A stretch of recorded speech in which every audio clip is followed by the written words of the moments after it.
a great start to your Wednesday afternoon. Hope you're excited to learn about today's topic, which is day 4 of our August Marketing Academy, which is all about how do we overcome price shoppers once and for all. So, a very relevant topic, I think, to many practices out there, and one that I think, despite our best efforts, many practices still deal with. So, lots of really tangible insights that I'm very excited to share with all of you today. So, as I mentioned, today is all about how do we overcome these price shoppers? How do we move away from this whole idea of competing on price per syringe, competing on price per laser package, competing for price of units of neurotoxin? How do we really move away from that and really move towards being a practice where price is not what customers and prospective patients are coming in for? So something I'm sure we're all very eager to learn. So again, I know many of you know me by now, but a number of you on these webinars may be new to me. So a quick introduction. My name is Adam Haroon. I am the founder and managing director here at Branding MD. We are a strategic branding agency that works exclusively in the aesthetic space. We have clients in the United States, a few in Canada, and a few in Europe and the United Kingdom as well. So we love to work with practices all over the place. I've also had the privilege of speaking for many companies in this industry. Speak for Allergan, I've spoken for Mertz, and I continue to do so. And I've also had the pleasure of speaking for BTL, along with several industry conferences all around the globe. So there is nothing that I love more than really sharing my wisdom, sharing my insight. And so I'm very excited to dive into what I think is a very relevant topic today with all of you here joining us. So just to give you a quick overview of what we're going to be covering on today's webinar, I want to explore why some practices are competing on price, but yet at the same time, we have others that really rise above price competition. Really want to cover some trigger words that we want to make sure we are avoiding in your marketing and in your conversations with prospective patients. I really want to help all of you understand what price objections really mean, right? When price objections are coming up from a prospective patient, what is causing that? What is the issue at play? So want to cover that with you and really want to help you understand that, if you do come across prospective patients who kind of deal with some sticker shock, how do we go about really overcoming that? How do we go about really demonstrating the value of what it is we have to offer with our treatments and our procedures? So really hope you find this useful. To start today's conversation, I really want to share a stat that you may have heard me share before, but it bears repeating, especially as we refer to this conversation. And we know from their annual consumer survey from the ASDS, the American Society of Dermatologic Surgery, we know that 50% of patients actually right now are ranking price as their number one criteria when they are seeking out cosmetic procedures. That is very scary, right? That tells us that our industry has become commoditized, and we are almost in a situation now where people are more particular about who is giving them a haircut, who is doing their hair color, than who is doing their medical aesthetic procedures, right? If someone is looking for a stylist, they want to look on Yelp, they want to check out their Instagram, they want to check out the salon, right? They want to do their due diligence. But if they hear a radio ad for a low price when it comes to, a neurotoxin like Botox or Dysport, or they hear, something's happening for, a laser package for, a crazy price one day only, they go right to it without a question asked, right? So how did we get there? I think our industry has really become commoditized for 3 pretty specific reasons. And the first reason is that this industry has grown very, very quickly in the past decade, and especially in the last 5 years. And really, medical aesthetic procedures are now mainstream, right? It's kind of that Kardashian effect, right? Where there used to be somewhat of a taboo around discussing, getting any work done or things like that. Now we practically have people and many influencers and young millennials going on social media, posting up as they get their lips, injected, all of this. So this industry has gone mainstream, and with that, it's become much more saturated. Similarly is complacency among providers, right? Those of you who are more established, right? 10 years ago, you could website, do some very rudimentary marketing, maybe a little bit of social media, maybe a magazine ad, maybe a radio ad here and there, and you would have patients pretty much clamoring at your door, right? But that's no longer the market really situation we find ourselves in. Good is no longer good enough when it comes to get your marketing results and when it comes to getting patients coming through your doors, right? Complacency among providers is a huge reason I think we've become so commoditized, and providers who don't become remarkable have nothing left to compete on besides price, right? So that naturally creates price shoppers. And the third is vendor supplied marketing collateral, right? We all have laser vendors, we all have injectable vendors that are giving us all of this kind of promotional collateral that we can use. But unfortunately, most practices consider that as, the be all and end all of their marketing. And so if a patient goes to 5 different practices as they're looking to find the right provider and they get 5 of the exact same brochure, ultimately all that particular prospective patient is going to have left to compete on is really price. So ultimately, this is another reason I think we've become so commoditized, right? So to give you an example of how we can really move away from competing on price, I want to show you 3 commoditized products, right? A cup of coffee, a white polo shirt, and a glass of water, right? So, I mean, a polo shirt, if you go to Nordstrom or Macy's, is maybe, $50 or $60. A glass of water, I mean, that's pretty much free. We all have a tap nearby, I'm sure. And a cup of coffee, if you go to a local coffee shop, is maybe, a dollar or 2 or 3 at most, right? So these are some very commoditized products. But ultimately, when we have a brand, all of a sudden that whole conversation around price actually changes, right? So to use my coffee example, that dollar or 2 cup of coffee, when you have a Starbucks logo on that cup and it's now a branded product, all of a sudden you are paying $3, $4, $5, $6, maybe more, depending how fancy you want to get with your caffeinated beverages, right? So that's an example of how price comes completely off the table. And similarly with a polo shirt, right? If you add a Nike checkmark to that same white polo, or my personal favorite, the Lacoste alligator, right, all of a sudden that $50 or $60 shirt is $100, $150, $200 for essentially the same good, right? And I mean, water is pretty much my favorite example of branding at play, right? And how it affects price because, even though we could all get water for free out of the tap, many of us have our preferred brand of water, right? And if you go into any supermarket, there are shelves on shelves and an entire aisle dedicated to water with literally dozens of different brands, and all of them sell well, right? So ultimately, price, when you have a brand added to your product, really becomes much less of a determining factor. So one of the biggest ways to get away from price competition, among several others we're going to talk about this afternoon, is really becoming a brand. And like I said, moving away from that whole idea of price competition. So becoming a brand and becoming something that offers, a unique experience to your patients, where all of a sudden they come because they want to do business with your practice, a particular laser like CO2 or a neurotoxin. That is probably my favorite strategy to deal with price shoppers, first and foremost. Another strategy is you want to do everything possible in your marketing before someone comes through your doors to make sure we're not attracting those price shoppers, right? And probably the 2 biggest things I see that attract price shoppers in people's marketing, and they don't even realize it, is using the word discount or the word free, right? And goodness forbid you use both of them together. That's just the kiss of death for price shoppers, right? And bring lots of them in. So, it's not that we can't offer people price incentives, and it's not that we can't do value added services for our patients, but we want to change how we're talking about that and how we're positioning it in our marketing, right? So instead of discount, I encourage you to use the word savings or incentive. And instead of free, I would encourage you to use the word complimentary, right? And I'll give you an example, right? When I think of discount, I think of, bananas at the supermarket that are about to turn that day and they want to move them, right? And when I think of free, I think, someone's having a moving sale and more or less trying to get rid of their junk, right? But if I were to go to the Ritz-Carlton, they might offer me a bottle of water at the front desk complimentary, right? And savings or incentives, I mean, if you walk into a Mercedes-Benz dealership, there is never a discount, but there will most certainly be some kind of savings or incentive to get you to buy your car that day, right? So it's a small change, but it can make a world of difference. So I really encourage you in your marketing, if you want to repel those price shoppers, try and avoid the word discount and try and avoid the word free. And in its place, you'll want to use savings or incentive. And instead of free, you'll probably want to try and use complimentary. So little tip for you there. Now, another thing that is really important when it comes to dealing with price shoppers is practice owners, practice staff, practice marketers. We all need to make sure that everyone in your practice team recognizes the value that's on offer here, right? So think of it this way, in the sense that every procedure, every treatment, every offer in your practice has a price point, of course, right? That same product, that same procedure, that same treatment, these all also have a perceived benefit to the prospective patient, right?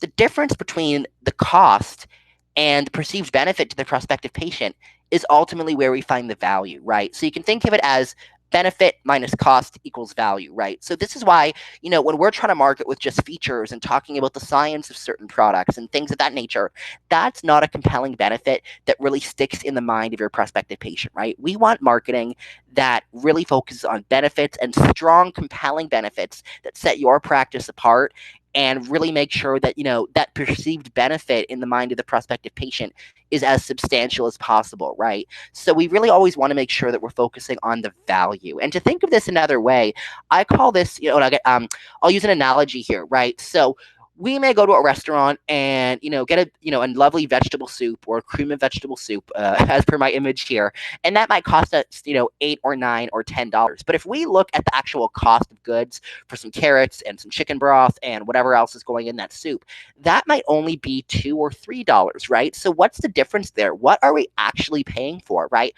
We're paying for the skill of the chef who's preparing that into a delicious meal, right? We're paying for the presentation of that dish, right? We're paying for the ambiance of the restaurant, right? We're paying for, all these little things that accompany the actual good itself that make it an experience for us, right? So the same principle applies in your aesthetic practice, right? Yes, there is a cost of your goods, whether it's, the consumable cost of one of your laser devices, or it is the cost of your injectables or your neurotoxin, whatever the case happens to be, right? Remember that the actual value of the finished product, there's a lot more that goes into it than just the actual cost of the goods and the product being used itself, right? And I think this soup example really illustrates that so beautifully. Now, another way to look at value is what I call the benefit gap, right? And so think of this as, whenever someone calls your front desk or visits your website or whatever the case happens to be, they have, their current situation, how they're feeling about themselves, how they look, and then they have their desired outcome, right? So maybe someone's really self-conscious about some acne scars, right? Maybe someone is really just tired of being told they look tired, right? And it's really starting to negatively impact their self-confidence, right? And then they have their desired income and desired outcome, and that would ultimately be how they want to feel after the treatment. That would be how they want to look after the treatment, right? And so that's worth confidence to them. That's worth, feeling better when they see themselves in the mirror or pass by a mirror, right? That's, feeling better about how they, post in their photos on social media, right? That is, a gap there between where they're coming into you and where they ultimately want to find their appearance, right? That gap is ultimately the value to the buyer. So that's another really interesting way to look at value, and another really kind of tangible way to look at it, because when you understand the value that you have to offer your patients and that you are actually selling so much more than just the good used for the treatment itself, this is where we're really able to move away from price competition. It's really where we're able pricing. And it's really where we're able to educate patients that, when they want a best in class provider, they should be looking at far more than the price, because there's a lot more than the cost of goods sold that goes into what they're buying. So understanding that you are not just selling a product, but you're ultimately selling an outcome and transformation, and understanding that, we are really in the business of providing value to patients and not just a good, that can go such a long way in changing how you interact with patients, how you see yourself positioned in the marketplace, and really how you're going to go about your marketing such that these very price sensitive shoppers aren't going to be coming through your doors. So that's another really big insight as well. Another thing we want to make sure we're doing to really be careful of how we deal with price shoppers is making sure we don't bring objections out of them or really do anything that would trigger an objection from a patient, right? So there are some words that, I see happening in marketing. And again, I'm not talking about when you're having them sign waivers and when you're talking about complications. That's where it's absolutely fundamental that you're very transparent. But in your marketing, and your social media, you'll probably want to avoid the words cost, downtime, and pain. Reason being, when people hear these words, they kind of ignore everything else they hear after that word and just solely focus on what you've just said, right? So it's not that we can't convey this information, but we want to use better words to do it, right? So instead of cost, you might want to talk about your procedures and treatments in terms of the investment or the procedure fee or the price point, and really avoid that word cost. Similarly, instead of downtime, you might want to talk about a recovery phase or the healing process or a post-treatment phase, right? And instead of the word pain, you'll always want to, try and in your marketing avoid those words and use words like discomfort, which I don't really love, but you can use it sparingly, or sensation or heat in the case of, some of your energy-based devices, right? And again, as I mentioned a moment ago, you always want to be very transparent when it comes time to discussing, complications and risks and things of that nature. I'm just referring to trigger words in a sales and marketing context. So let's talk a little bit about, keeping all of this in mind, we might still get price objections, right? And so when these price objections come about, how do we go about overcoming them, right? What does a price objection actually mean from a consumer? Comes to you and they're having price objections, it usually means one of three, at least one of three, maybe several of the three things I'm going to mention to you here are happening, right? So the first is, like we've just talked about, the patient doesn't recognize the value that's being offered in the treatment, right? So that might be a job of trying to better educate that patient or make sure that before they come into the practice, they're equipped with the information to understand, what actually goes into your pricing, right? The second is it could be that, either on behalf of your staff or just your marketing, the benefit to the patient with whatever treatment or procedure they're considering, that hasn't been made strong enough or communicated eloquently enough, right? Kind of like that benefit gap we talked about. If that's not communicated clearly, someone might not understand the value that they're getting from a procedure, right? So that's usually the second thing we see happening. A third thing we see happening when you run into price objections is it might be that your offering is not differentiated enough, right? If you have a certain laser and you just have there's nothing special about the way you're packaging or positioning it, and it's just a treatment price for say 3, 4, 5 sessions, and that's something they can easily shop around to every other practice in town. And we're going to talk about, packaging things on a future webinar. But if that's how things are positioned and packaged and it's not differentiated, it only makes it all too easy for a patient to try and shop you around, right?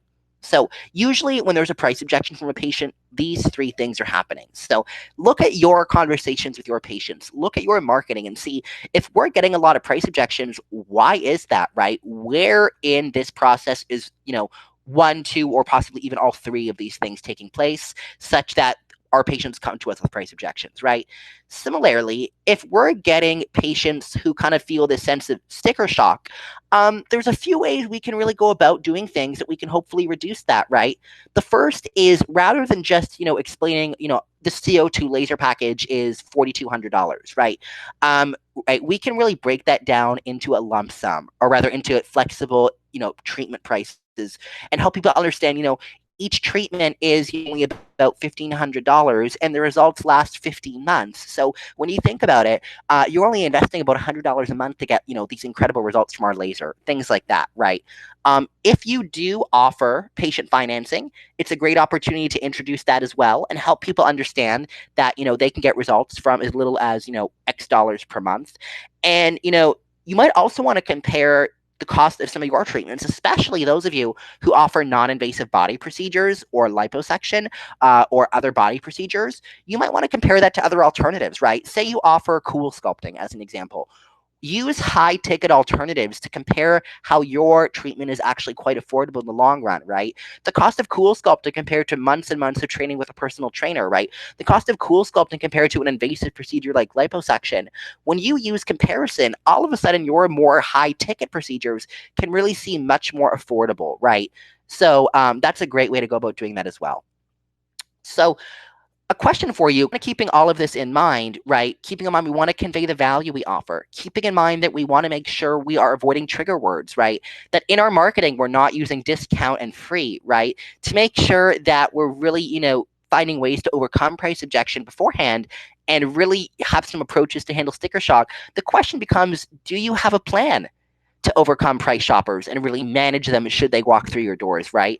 And if the answer is no, I would love to chat with you about what's going on in your practice, love to share some ideas and some action steps with you.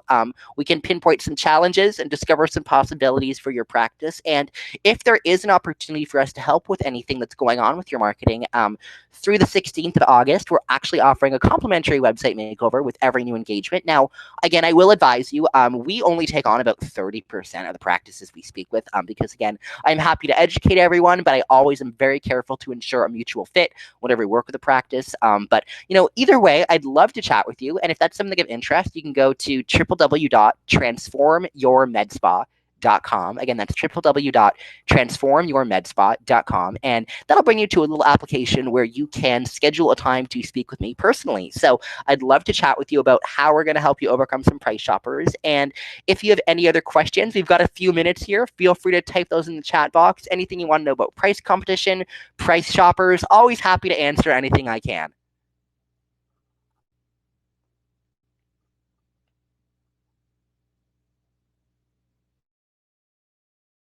Awesome. Well, I hope you found these insights valuable. As always, for the next day, we'll be sending out the replay of this webinar for all of you. And we will see you at the same time, same place tomorrow for our next webinar, which is going to be all about, I believe tomorrow we are talking about building a brand. So we will see you there. And I look forward to speaking with all of you soon. Hope you found this valuable, and we'll catch you on our next webinar. Thanks so much, everyone. You guys have a great day. Bye for now.